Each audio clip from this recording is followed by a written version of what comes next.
बिस्मिल्लाहिर्रहमानिर्रहीम अस्सलाम वालेकुम। मैं हूं असद और आप देख रहे हैं असद इलेक्ट्रिकल। अगर आज तक आप भी सर्ज अरेस्टर और लाइटनिंग अरेस्टर के टॉपिक पर कंफ्यूज हैं, आपका कॉन्सेप्ट क्लियर नहीं है, आपको नहीं समझ में आता कि ये किस तरह से काम करते हैं, इनके कनेक्शन किस तरह से होते हैं, तो आज की वीडियो में मैं फुल डिटेल आपको बताऊंगा, बिल्कुल बेसिक से लेके कि आज की वीडियो देखने के बाद आपका सर्ज अरेस्टर और लाइटनिंग अरेस्टर दोनों के बारे में जो कॉन्सेप्ट है वो बिल्कुल क्लियर हो जाएगा। तो सबसे पहले हमें इन दोनों वर्ड्स के मीनिंग को समझना होगा। Surge arrester, lightning arrester. Arrester कहते हैं अरेस्ट करने वाले को, गिरफ्तार करने वाले को, तो उसी से ये वर्ड निकला है अरेस्टर, यानी पकड़ने वाला, गिरफ्तार करने वाला। लाइटनिंग कहते हैं आसमानी बिजली को, यानी लाइटनिंग स्ट्राइक, जो हमारी आसमानी बिजली गिरती है। और आपको ये बात बता दूं कि दुनिया में जो रिपोर्ट है उसके मुताबिक पूरी दुनिया में हर सेकंड में 100 बार जो है वो लाइटनिंग स्ट्रोक होती है, लाइटनिंग स्ट्राइक होती है। किसी भी जगह पर हो सकती है, कहीं पे ज़्यादा होती है, कहीं पे कम होती है, लेकिन बिजली, आसमानी बिजली का गिरना जो है वो बहुत ज़्यादा है ज़मीन पर। तो बस ये जो आसमानी बिजली गिर रही है हर सेकंड में 100 बार, ये कितना नुकसान पहुंचाती है। अगर आपका इत्तेफाक हुआ हो कभी, नेट पे आप देख सकते हैं कि कभी किसी बिल्डिंग पे आसमानी बिजली गिरी हो या किसी पोल पे, तो वहाँ का क्या हाल होता है। वो बुरी तरह से मतलब डैमेज हो जाती है हर चीज़, क्योंकि जो आसमानी बिजली है उसके वोल्टेज जो है वो थाउजेंड्स में होते हैं, जिनको हम कैलकुलेट भी नहीं कर सकते। तो ये बहुत ज़्यादा नुकसानदेह होता है। तो एक तो हमें इससे प्रोटेक्शन चाहिए। दूसरा, सर्ज अरेस्टर जो है वो सर्ज के लिए, सर्ज का क्या मतलब है? सर्ज का मतलब होता है बहुत ज़्यादा इजाफा हो जाना। तो यहाँ पर हम वोल्टेज की बात कर रहे होते हैं कि सिस्टम में किसी भी वजह से, अभी रीज़न पे हम बात नहीं कर रहे, किसी भी वजह से हमारे सिस्टम में वोल्टेज अचानक से बहुत ज़्यादा हो गए, बढ़ गए, तो उसको हम कहते हैं सर्ज वोल्टेज। तो सर्ज वोल्टेज से भी हमें प्रोटेक्शन चाहिए होती है, आसमानी बिजली से भी हमें प्रोटेक्शन चाहिए, सर्ज वोल्टेज से भी। तो बस सर्ज अरेस्टर और लाइटनिंग अरेस्टर यही काम करते हैं कि हमें प्रोटेक्शन प्रोवाइड करते हैं। लाइटनिंग अरेस्टर वहाँ पर प्रोटेक्शन प्रोवाइड करेगा जहाँ पर आसमानी बिजली गिरेगी और ये लगा हुआ होगा, तो ये हमारी सारी उस प्रॉपर्टी को, उस सिस्टम को महफूज रखेगा। सर्ज अरेस्टर जहाँ पर लगा हुआ होगा ये सिस्टम में आने वाले वोल्टेज के सर्ज को से हमें बचाएगा, हमें महफूज रखेगा।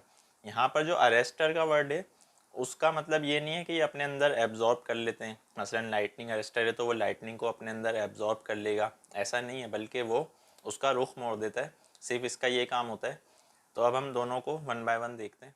तो लेट सपोज कि एक बिल्डिंग है और वहाँ पर हमने लाइटनिंग अरेस्टर नहीं लगाया हुआ, तो क्या होगा कि जब भी लाइटनिंग स्ट्राइक होगी, आसमानी बिजली गिरेगी, तो वो हमेशा सबसे पहले उसी चीज़ को हिट करती है जो सबसे ऊंची हो, चाहे वो पोल है, बिल्डिंग है। इसीलिए कहते हैं कि जब बारिश हो रही हो तेज़, जहाँ पर लाइटनिंग हो रही हो, तो वहाँ पर दरख्तों के नीचे भी नहीं खड़ा होना चाहिए।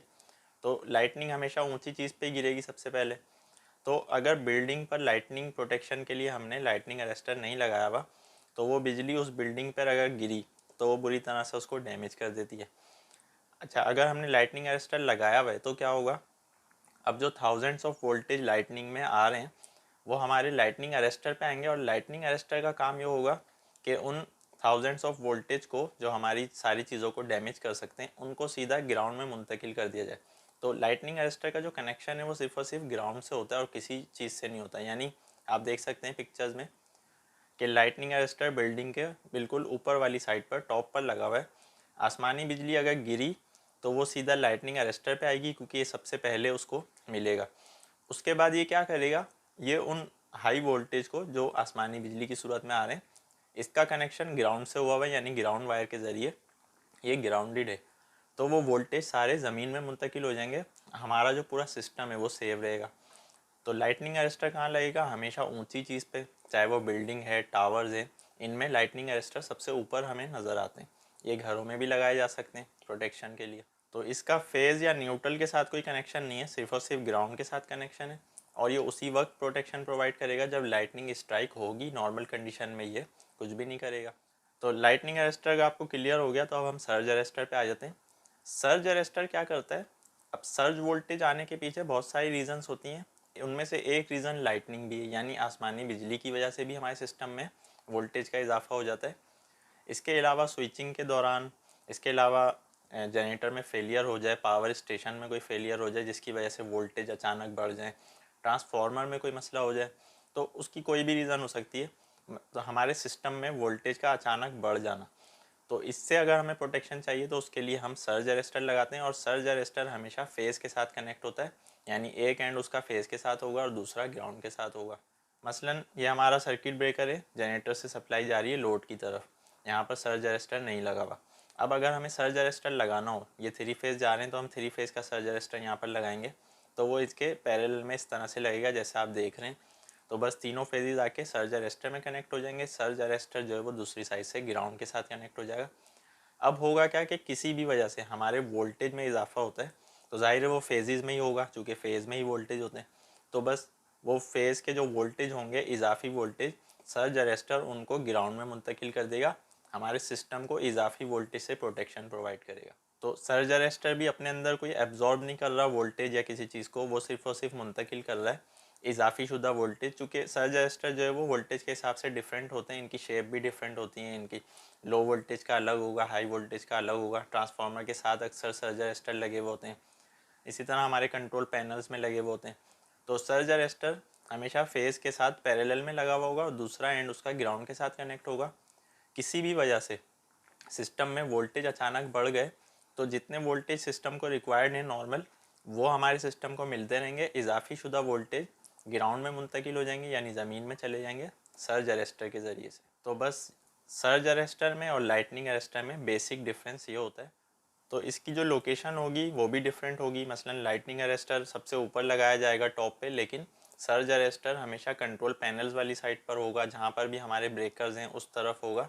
तो सर्ज अरेस्टर हमेशा इंडोर लगेगा, लाइटनिंग अरेस्टर हमेशा आउटडोर लगेगा। सर्ज अरेस्टर वोल्टेज में होने वाले इजाफे से हमारे सिस्टम को प्रोटेक्शन प्रोवाइड करेगा। लाइटनिंग अरेस्टर लाइटनिंग स्ट्राइक की वजह से जो ख़तरात होते हैं उससे हमारे सिस्टम को प्रोटेक्शन प्रोवाइड करेगा। काम दोनों का सिस्टम को प्रोटेक्शन प्रोवाइड करना है।